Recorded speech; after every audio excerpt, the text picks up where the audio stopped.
গাজার উত্তরের জাবালিয়ার পূর্বাঞ্চলের কয়েকটি আবাসিক ভবন গুঁড়িয়ে দেয় ইসরায়েলি বাহিনী। ওই এলাকায় বিমান হামলা অব্যাহত রয়েছে।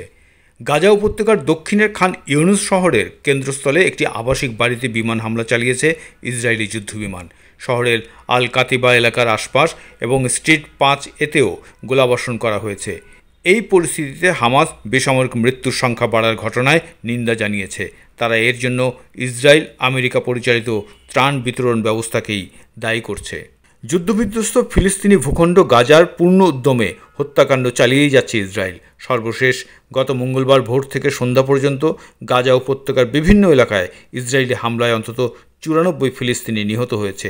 এর মধ্যে অন্তত 60 জন নিহত হয়েছে ত্রাণ সহায়তার জন্য অপেক্ষা করতে গিয়ে। এক বিবৃতিতে হামাস বলছে, গাজার বিভিন্ন এলাকায় ত্রাণ বিতরণের স্থানগুলোকে ইচ্ছাকৃত মৃত্যুকূপ বানিয়েছে ইসরায়েল।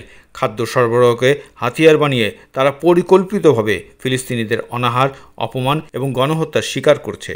হামাসের বিবৃতিতে আরও বলা হয়, এই অপরাধ আন্তর্জাতিক সহায়তা এবং লজ্জাজনক নীরবতার মধ্যে চলছে।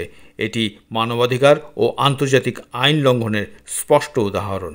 বিবৃতিতে হামাস অবিলম্বে আন্তর্জাতিক সম্প্রদায় এবং জাতিসংঘকে হস্তক্ষেপের আহ্বান জানিয়েছে। তারা নিরাপদ, জাতিসংঘ পরিচালিত ত্রাণ বিতরণ ব্যবস্থাপনা চালুর দাবি জানায়।